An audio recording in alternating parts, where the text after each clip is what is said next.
to move on now to another question. This question is going to come from David DeBartolo of Manulife. He is also on the BBT Board of Directors. David. Good evening, everybody, and fellow candidates. This is question number 4 here. One that I like. To Scott, okay. The 400-404 bypass has been talked about for years here in Bradford. It is a fix that residents feel will ease local traffic and congestion. What can your party do to help it become a reality? Scott, you have 1 minute. Thank you. It's very important to me infrastructure's dollars come into York Simcoe. Most people now are saying, Scott, we are in a $20 billion deficit. Where did all the money go? At the end of the day, this is your tax dollars. So we have to see federal tax dollars flow here, and the Bradford bypass is a critical piece of that infrastructure that has to be done.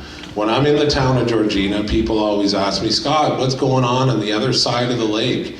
We have to be able to join Bradford and Georgina and East Gwillimbury together and share in the commerce for business and for the movement of people and goods. It is very important, and it will be a priority of mine. Thank you.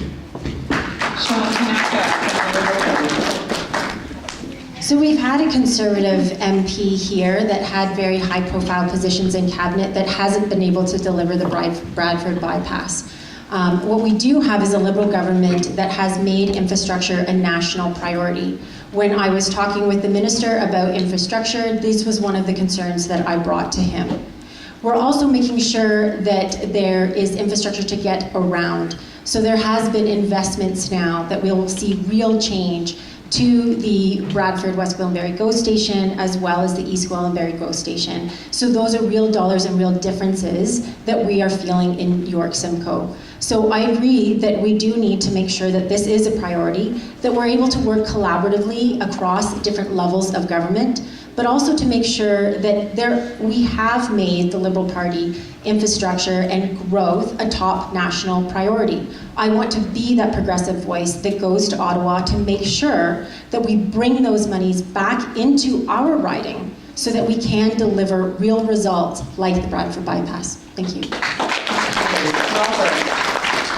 I'm sorry, but no, the bypass is a great idea, but it's not a federal issue. This is how we got into a $19 billion deficit. This is how we're going to hit a $1 trillion debt. And guess who's going to pay it? You guys are later. If the feds get into every area, in every region, in every province, guess what? You're going to be basically subsidizing all the other bypasses.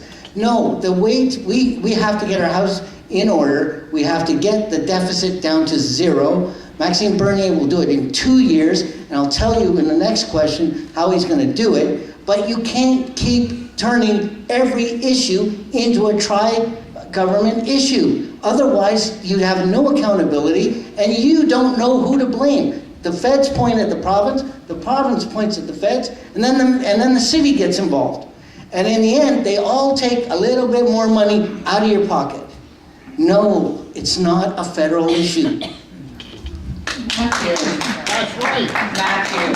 All right, so I hate to agree with my friend here, but unfortunately he is correct. This is a provincial issue, not a federal issue. So not really many of the candidates up here can do anything, except for me, because I am on the Ontario Chamber of Commerce, and as on the advocacy committee for the Ontario Chamber of Commerce, this is one of our #1 issues to actually get the funding from Doug Ford. I'm actually scheduled to go before Doug Ford in August to actually try to get the funding to get this to happen. This is a #1 priority for the Chamber. This is a #1 priority for the citizens of York Simcoe. We need to get this passed done. So I am actively working to get this done for you instead of getting it pushed off to what Ford said, 2030 or something like it. It was really at the bottom of the list, but we're trying to get this done for you now.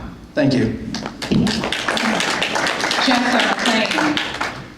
So the NDP has come out, we are fully committed to strong infrastructure spending. Yes, this is a provincial issue, but we can make it easier by providing the funds.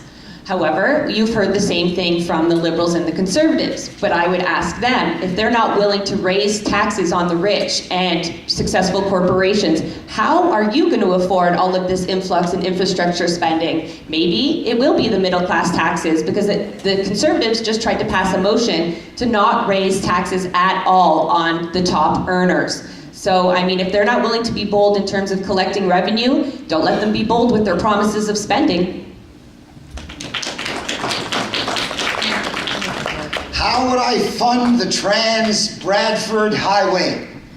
Gee, how did they fund the Trans-Canada Highway before 1974? Bank of Canada loans, interest-free to the Ontario government. That's why their taxes were so low. They didn't need to raise taxes to pay interest on the debts these people would make borrowing money from private banks.